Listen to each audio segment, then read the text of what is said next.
decided in 1987 to further develop awareness of Palestinian history and tradition by assembling this fantastic collection. They've also produced a documentary video of the collection, which has been distributed by Americans for Middle East Understanding to some 500 colleges and libraries across the United States and Canada. Their collection has been shown all across the United States, and you'll be seeing a portion of the collection here tonight, while another portion of it is currently on display at the Mingai International Museum in California.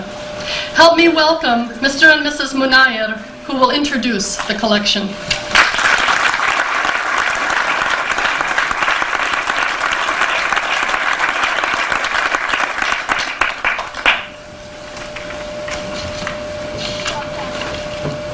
Good evening, ladies and gentlemen.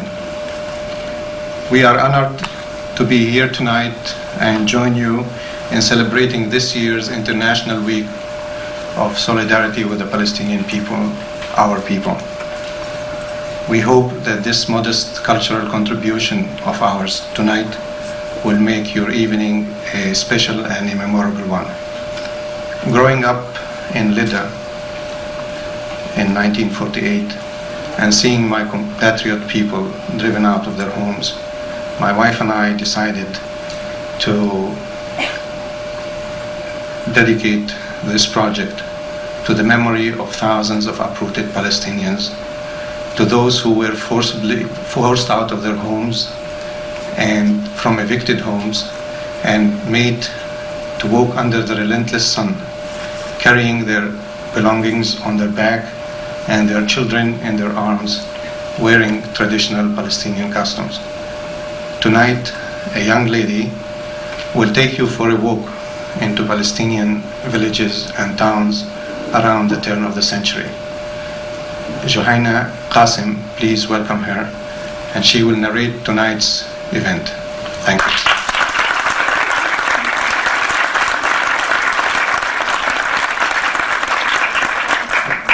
Good evening, ladies and gentlemen. We're thrilled that you're able to join us this evening to celebrate one of the most beautiful elements of Palestinian culture, traditional costumes and embroidery. These costumes are bridal dresses, prepared several years before the bride's engagement, worn at the wedding and throughout the marriage on ceremonial occasions. Above all, they are a symbol of the bride's identity. Each cluster of villages has its own style of traditional costume. Specific colors, stitches, and patterns in a dress easily distinguish it from those of a different region. As people from many villages congregated in the city marketplaces or local festivals, their regional pride and loyalty was shown off in their costumes. How did these rich and unusual styles develop? Their history goes back to about 2000 BC to the Canaanites, who were famous for their export of textiles. Because they decorated their linens and wools with a precious purple color extracted from murex seashells, the land became famous as Canaan, meaning the land of the purple. The basic design was a long, A-shaped dress that was decorated at the neckline and bottom, a simplified version of the dresses you will see tonight. The Byzantine era was the next historical period to leave its mark on Palestinian costumes. The Byzantine emperors adopted a rich tradition of costume decoration from Mesopotamia and passed it on to the Roman Empire. Since Jerusalem was the spiritual center of Byzantium, the clerical robes were heavily embroidered in a metallic thread. The inhabitants of Jerusalem and Bethlehem eventually copied this style and spread it to all the neighboring villages. The period of Arab rule that followed saw a flourishing artistic growth that combined both the Byzantine and Persian textile legacies and greatly expanded upon them. The Arab world was a leader in textile production, a major commodity of the time. The weaving and embroidery expertise introduced into Spain and Sicily during Arab rule had a major influence on developing medieval textile centers in Italy and France. According to Western costume historians, the passing on of this tradition of rich embroidery and ornate headdresses during the Crusades in the 10th through the 12th centuries is yet another example of Near Eastern influence on Europe. During Ottoman rule, the city inhabitants followed the styles of the ruling class. However, in the villages, the traditional style of costume remained unchanged, passed on from mother to daughter for centuries. These ancient patterns, preserved from generation to generation, were symbols of hope for prosperity, good health, and protection from the evil eye. Certainly, the factors that affected Palestinian costumes are numerous. Nevertheless, the end result is a legacy that is uniquely Palestinian. Although the War of 1948 and the expulsion of thousands from their ancestral villages, along with the sweeping effects of modernization, have threatened the continuity of this legacy, it has persevered with tenacity. Revived in recent years, modern versions of traditional dresses are still worn today. Old dresses are being accurately reproduced in modern workshops.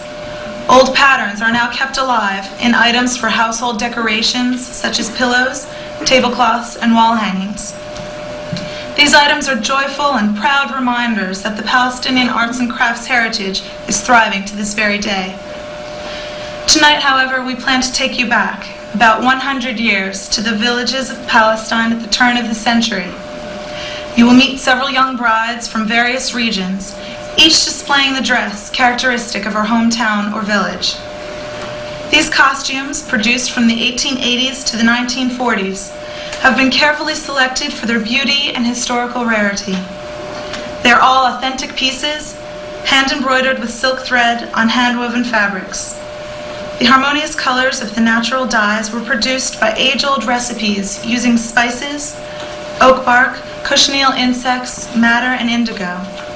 We hope that after viewing the workmanship of these masterpieces, you will remember the countless anonymous women who toiled devotedly to create them. The rich heritage they have left us is a source of pride for all. And now let the festivities begin with our first costumes from beautiful Jerusalem.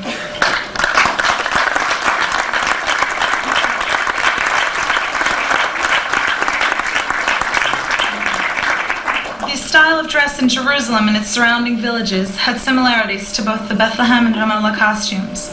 The fabrics were woven locally or imported from Syria. The silk growing and weaving industry had been well established in Syria since the 4th century AD and was famous throughout the Middle East and Europe.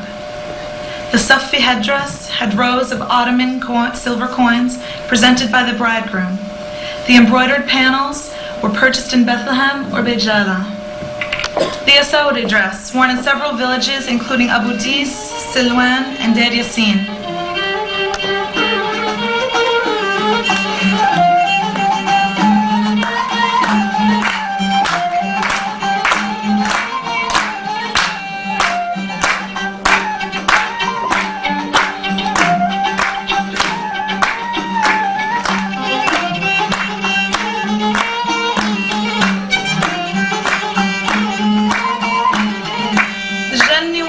Or Heaven and Hell, worn in Beit Hanina and Nifta.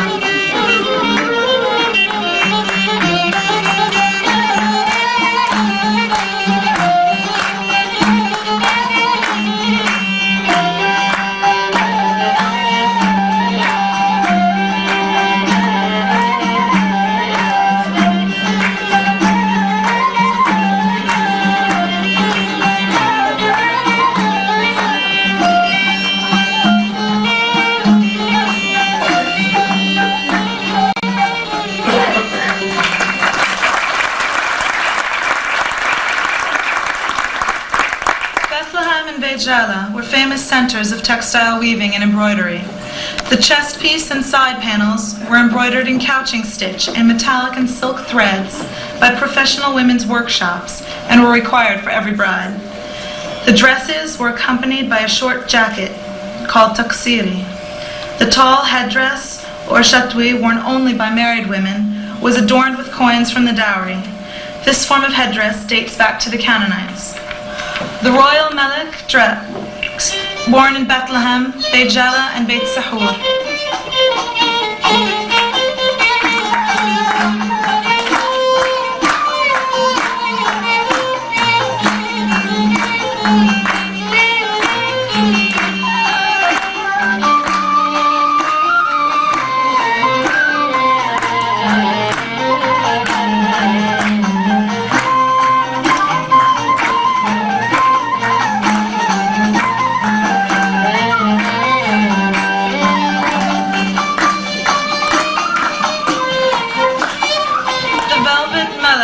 with a locally hand-woven wool jacket or bisht.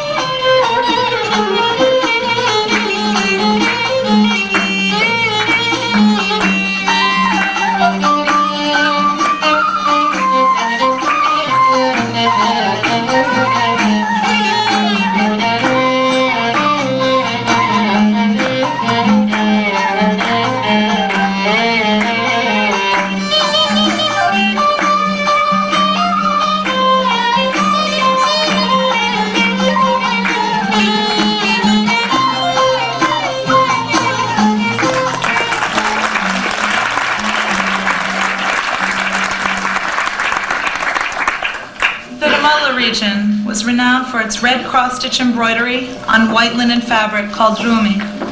Ramallah was another large textile center, and the fabric was woven locally. The wide-brimmed headdress is identical to that worn in the 6th century AD throughout the Near East.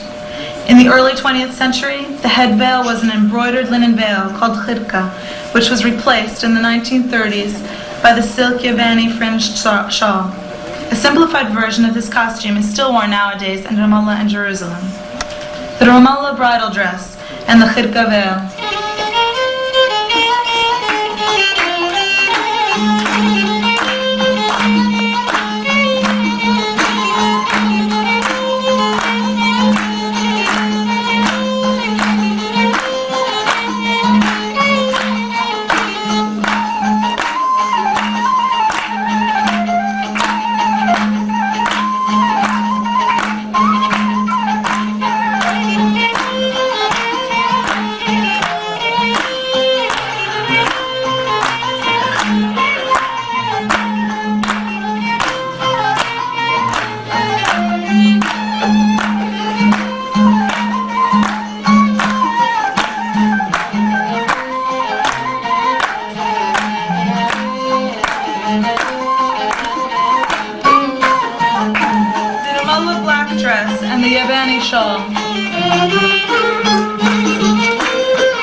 The villages of the Jaffa and Lida region were famous for their intricate embroidery.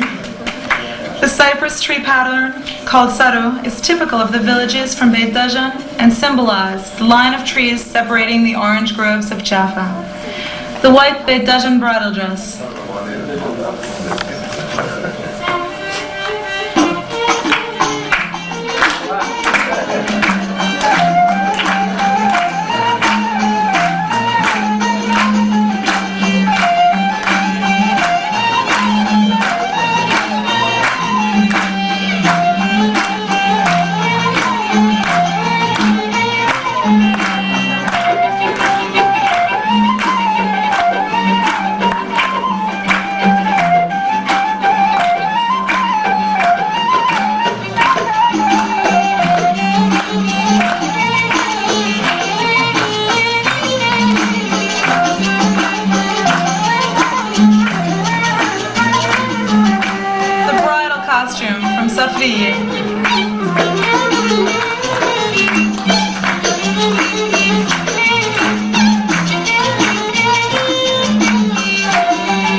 The style of dress in the north was the yelek, an open, tight-fitting coat worn over baggy pants called sharwel or shintian. The head veil was held in place by the aspi headband. Embroidered costumes went out of use in the 19th century in this region due to the intensive labor of the agriculture and industry in these fertile plains. Nevertheless, the colorful fabrics retained the same basic traditional style of the north, very similar to southern Syrian and Lebanese dress. The jalei from the northern hills of Galilee and southern Syria.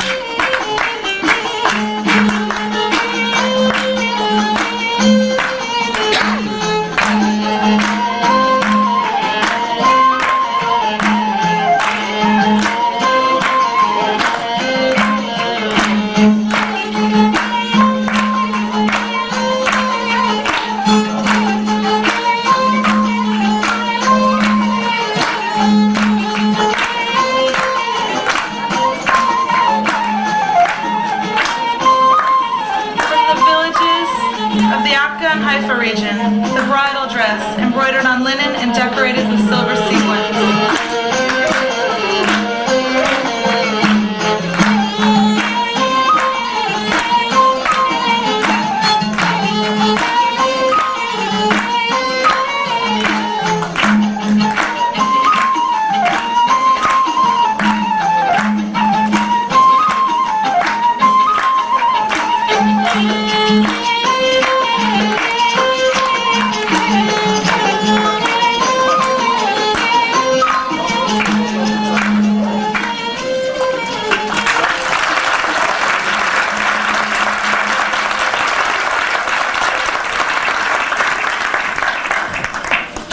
Khalil, with its numerous surrounding villages, displayed several heavily embroidered styles. Thank you. The bridal dresses were almost completely covered with cross-stitch and silk applique. The headdress, called waqayat al-diraham, was shared by all the brides within the clan. The bridal jalei of El Khalil, with waqayat al-diraham, headdress, and the Ghudfi shawl.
The Mejdal region was a large textile weaving center.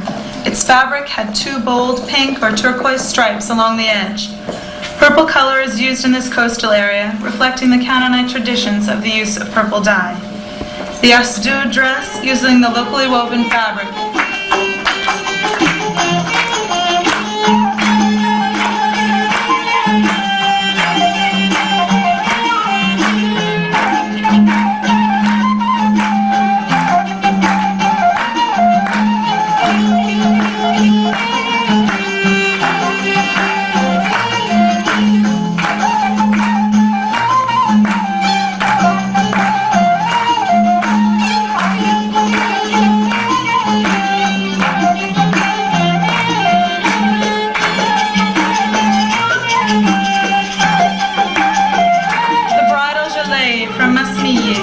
Chambar Shawl.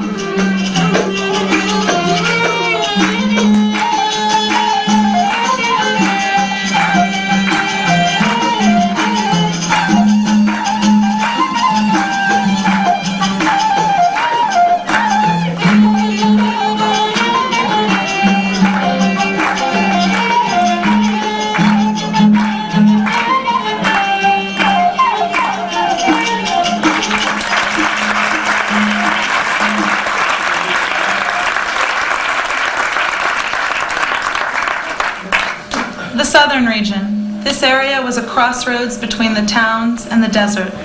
The dresses reflected both elements. The town dress is reminiscent of that of the Jaffa area. The roomy style of the Bedouin dresses of the Naqab is similar to the Bedouin dresses of other Arab regions, but their heavily embroidered style is unique to the Naqab and Sinai deserts. The color of the embroidery reflected the wearer's marital status. The Gaza dress.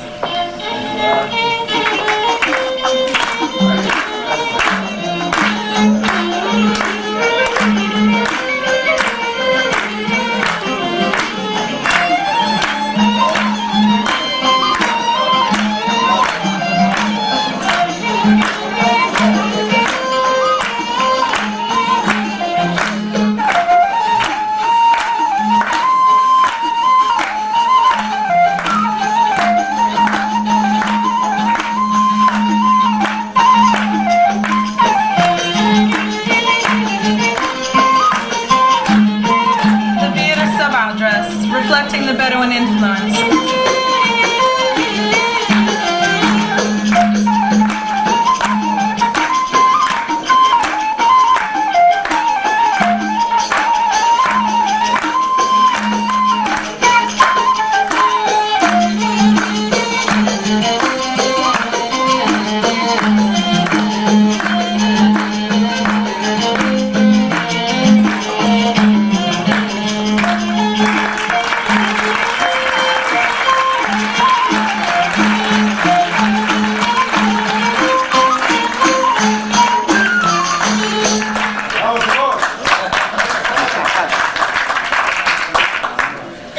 To end this program with the recreation of a scene from a wedding in Ramallah at the beginning of the century.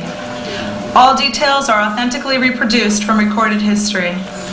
The bridegroom and his family await the arrival of the bride. The bridal party enters, led by her father. She is wrapped in her bridegroom's coat for protection from the evil eye. In her hand she holds the sword of victory, and on her head she wears a crown of feathers, a majestic symbol of tradition on her day of personal glory. Her aunt carries a pole dressed up as a bride to detract the evil eye from her. This custom is the precedent to current. Children carry olive branches symbolizing peace and prosperity, and relatives and friends celebrate by dancing to the beat of the durbake drum.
if you'll help me in thanking our models. Majida Demawi.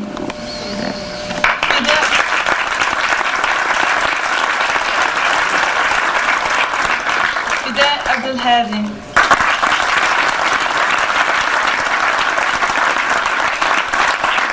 Tina Handala. Basma Al-Masri.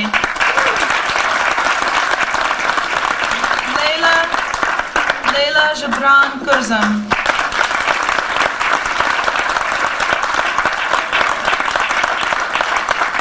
Noha Matari.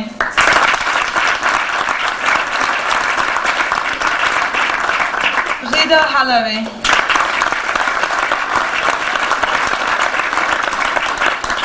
Rana Halawi.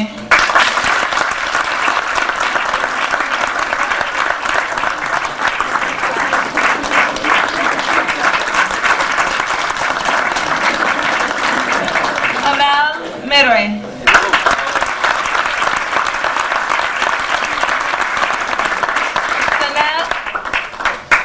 Sana Audi.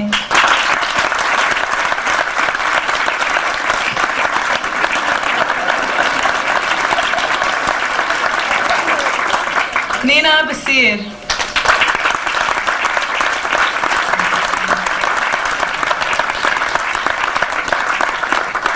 Sandra Kurzum.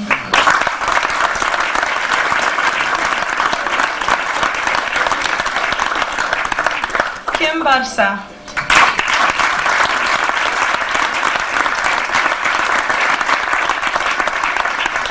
Tracy Barsa.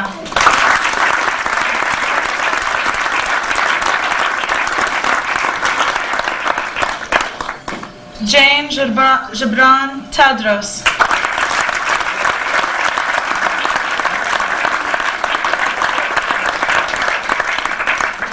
Suhaila Saba.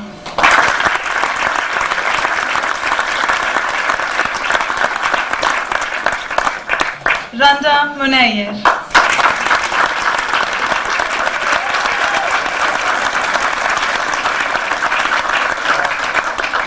Luay Audi.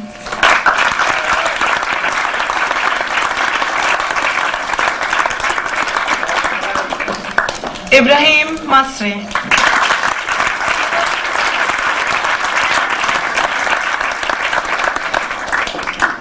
Omar Barghouti.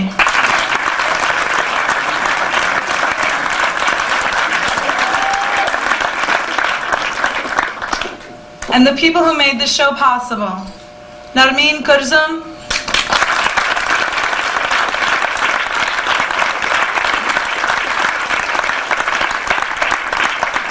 Hanan Munayir,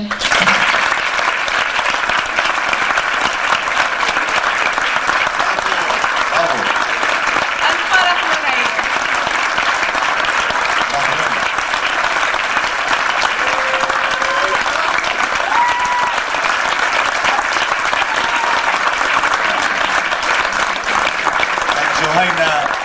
Juhaina Qasim.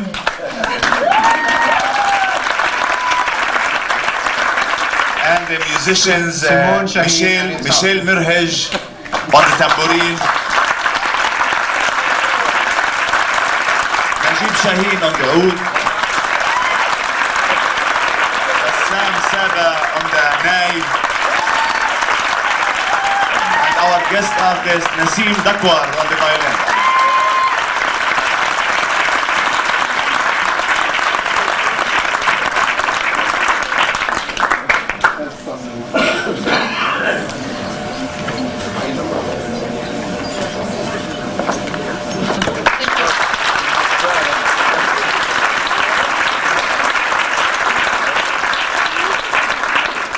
I'd like to